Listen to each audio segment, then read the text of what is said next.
Hello everyone, I hope you're having a great day. Tonight, we're diving into a terrifying turning point. While Jack waits for Tu Tien's hospital test results, an unknown caller warns him to stop the investigation and back away from the Minh Hung contract. If you enjoy emotional, suspenseful stories like this, don't forget to subscribe so you won't miss the next episode. The hospital hallway has a sound that never stops. Soft footsteps, distant wheels, the low hum of fluorescent lights that makes time feel stretched thin. Jack sits on the hard plastic chair outside the lab wing, elbows on his knees, hands clasped so tightly his knuckles ache. He's still wearing the same jacket he threw on in a rush, the one that smells faintly like smoke from their outdoor stove at home. It feels like a different life now, even though it was only hours ago. Tu Tien is inside, getting tests done one by one. Blood work, vitals, a quick check by a doctor who didn't smile when she described the dizziness and the nosebleeds. Jack keeps replaying that moment, how Tu Tien tried to laugh it off, how she insisted she was fine, how her voice got smaller when the nurse asked her to rate her fatigue. Anna isn't here. That's the rule. Only one caregiver overnight. So Anna is back home with Mother Ly and Uncle Dung, sleeping in her own bed where it's warm and familiar. Jack told himself it was safer that way, but the truth is it hurts. When he closes his eyes, he can still see Anna reaching up for him as he handed her over, her little face confused, as if she could sense something was wrong, but didn't have words for it. He opens his phone for the 10th time and checks for updates that won't come faster just because he's looking. No messages from the hospital, one unread email from the company, 2 missed calls from a subcontractor. And then his phone rings again. Unknown number. Jack stares at it for half a second too long. His instincts tell him not to answer.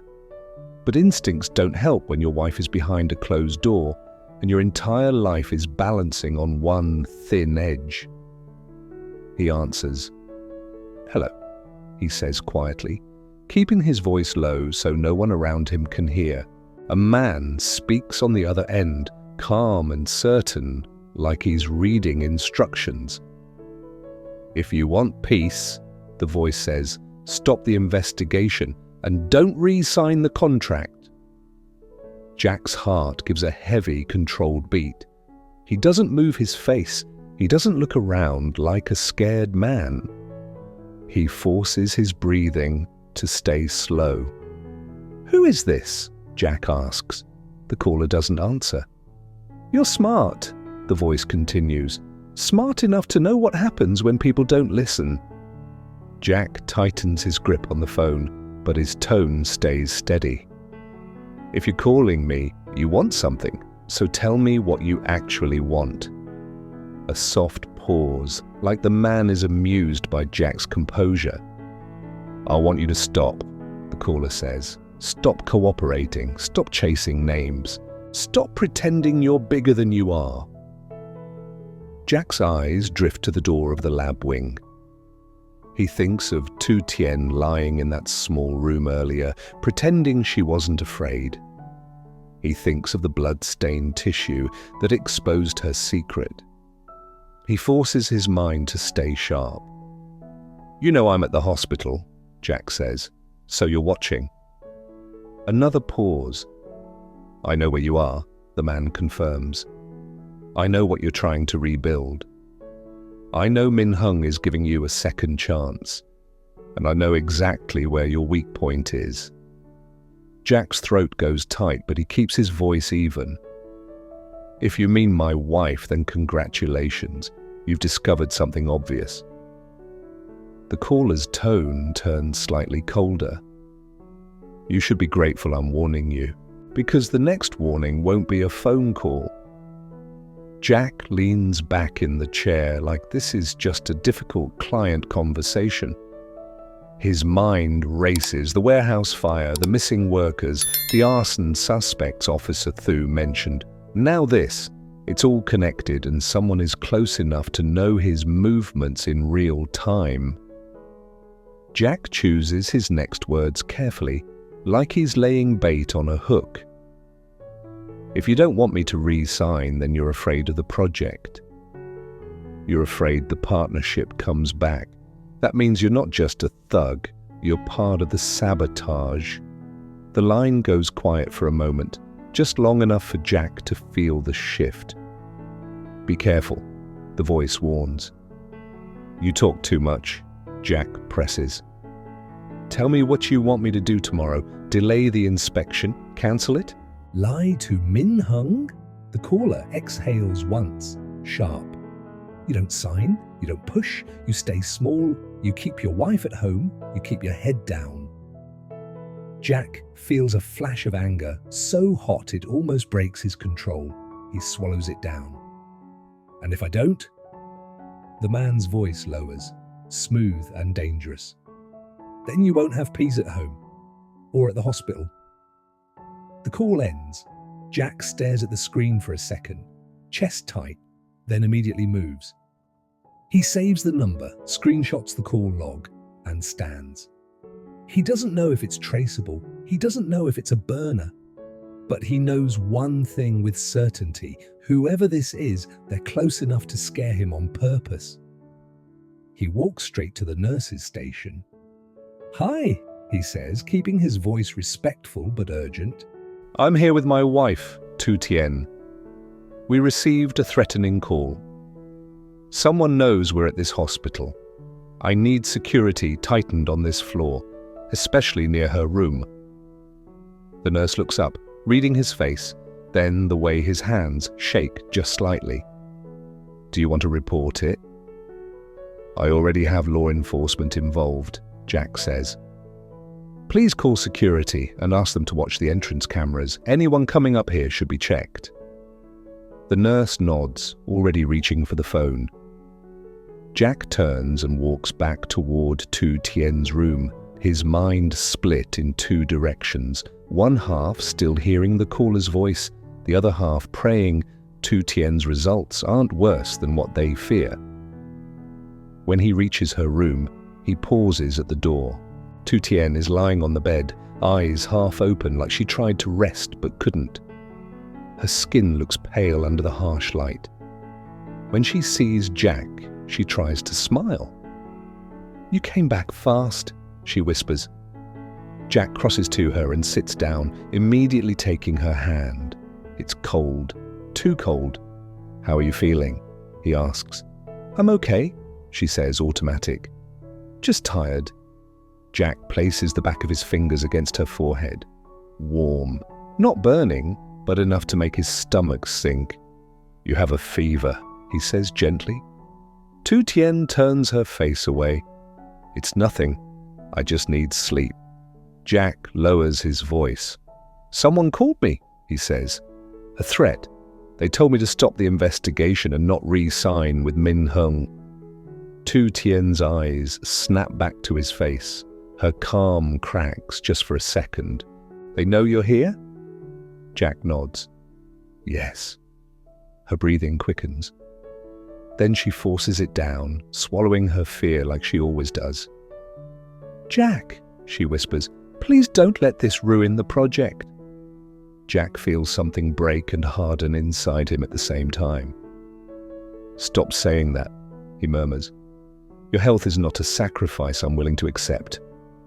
Tu Tien's voice turns small. I'm scared. Jack squeezes her hand. I know, he says, and you're not doing this alone anymore. Outside the room, footsteps approach, firm, purposeful. Jack stands up slightly, ready to shield her if he needs to. Then Officer Thu appears in the doorway. Her eyes scan the room, quick and sharp. She looks at Jack, then at Tu Tien, then back at Jack, like she's measuring the whole situation in a single breath. Jack, she says, stepping inside, we need to talk. Now. Officer Thu doesn't waste time with small talk. She closes the door behind her, lowering her voice, but her tone stays sharp and controlled, like someone who's been running all day and still has fuel left. "I got your message," she says to Jack. "And I just spoke to the security desk downstairs. 2 people came through the front gate earlier and hovered near the elevator lobby. They didn't check in. They didn't ask for directions. They just watched." Jack feels his stomach tighten. "The caller said they knew we were here." Thu nods once. "I believe you." Tu Tien shifts on the bed, pushing herself up slightly. The movement makes her sway, like her body can't decide which way is steady. Jack reaches out immediately, supporting her shoulder. "Don't sit up," he whispers. Tu Tien tries to smile anyway. "I'm fine." Jack looks at her and his expression says what his voice doesn't. "Please stop lying to protect me." Officer Thu catches that exchange. Her gaze softens for half a second, then returns to business. "Jack," she says, "this is bigger than one phone call. We've been tracking the warehouse fire suspects, the timing, the manpower resignations, the sudden intimidation. These aren't random. Someone's pushing your company from multiple sides." Jack's jaw tightens. "Because of Minh Hung." "Because of opportunity," Thu corrects. "A partnership like that changes the board. Someone doesn't want you on it." Tu Tien swallows. Her eyes move to Jack's face, searching for his reaction like she's afraid the truth will crush him right here. Jack keeps his hand on her shoulder and forces himself to breathe. "Tell me what you need from me." Thu pulls out her phone. "First, I need you to forward the unknown number call log to my secure line. Second, I need you to stay alert. That caller wasn't just threatening your project. He used your wife's health as leverage. That means he's willing to escalate." Tu Tien's fingers curl into the blanket.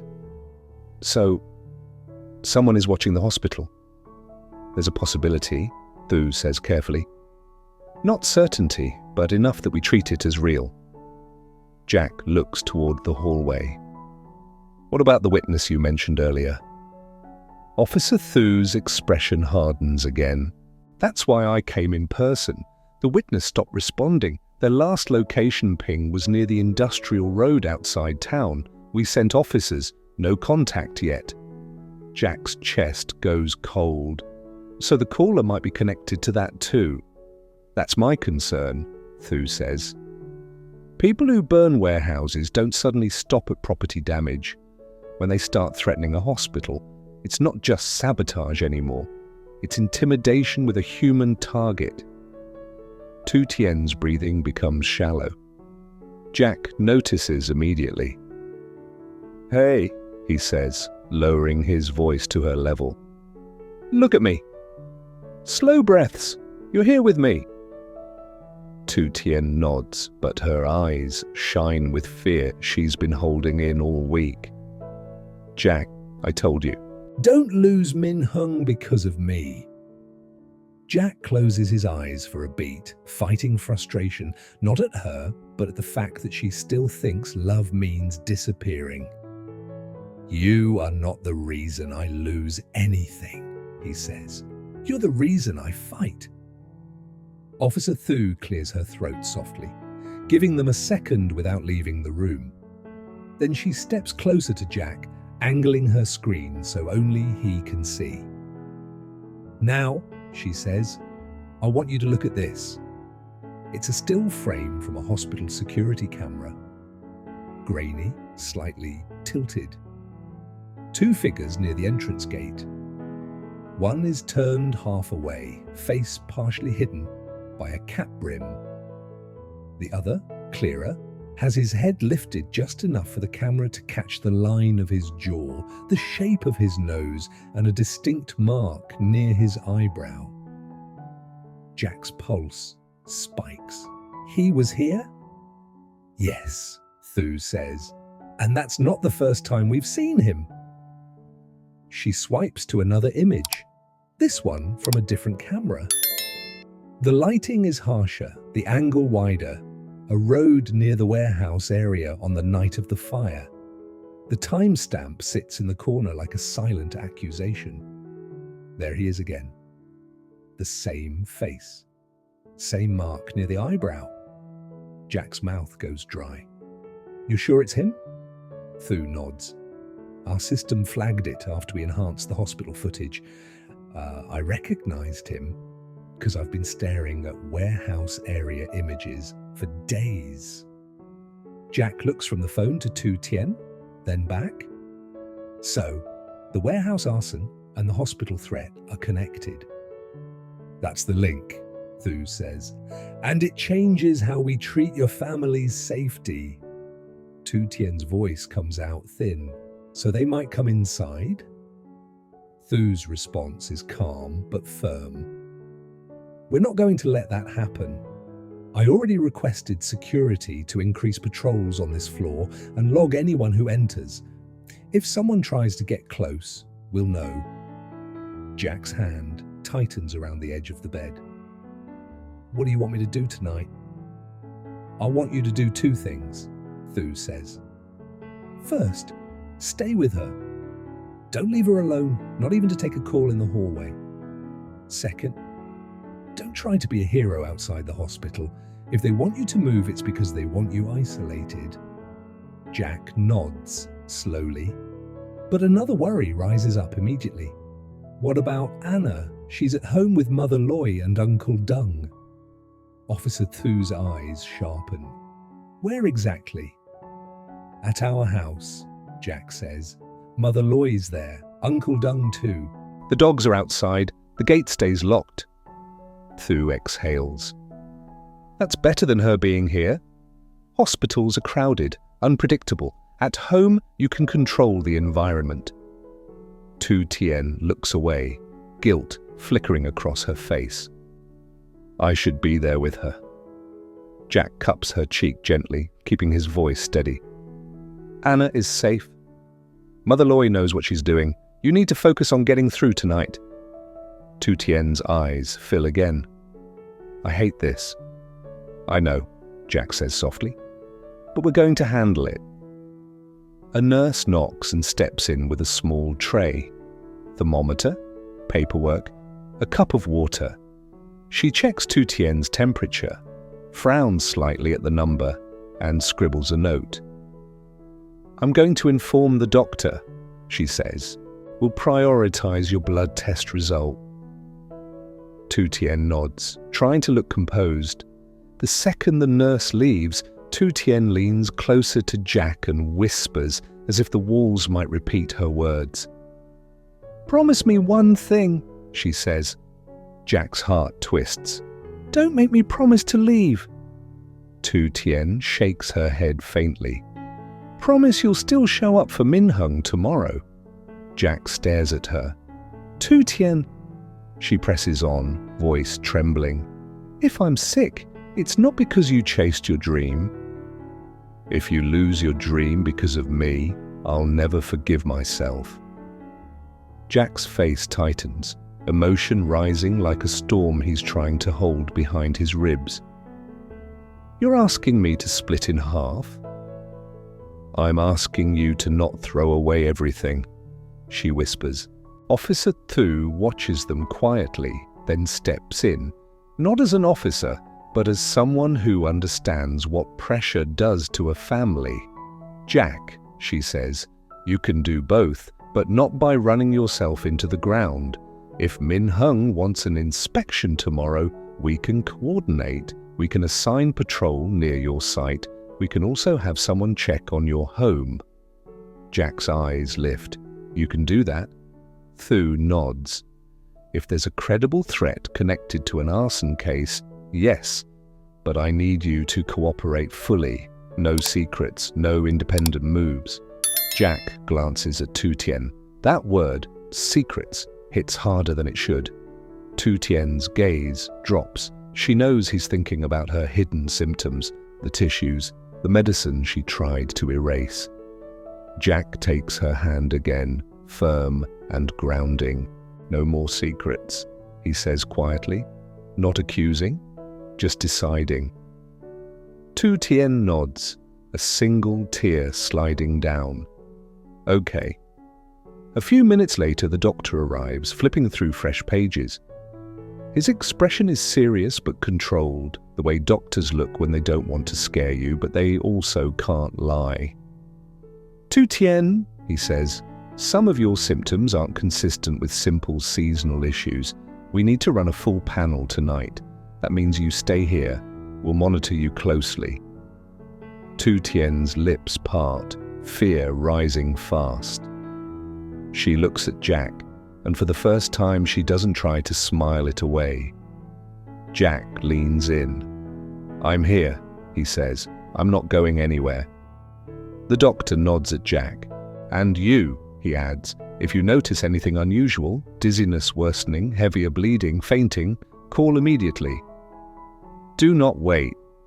Jack agrees, voice steady. "I won't." When the doctor leaves, the room feels smaller. The hallway sounds creep back in. Footsteps, distant voices, the rolling squeak of a cart. Jack's phone vibrates again. He looks down. It's Officer Thu. A message, short and urgent. "We lost the witness completely. No contact. And the hospital camera match is confirmed. This is connected." Jack's eyes lift slowly to Officer Thu's face.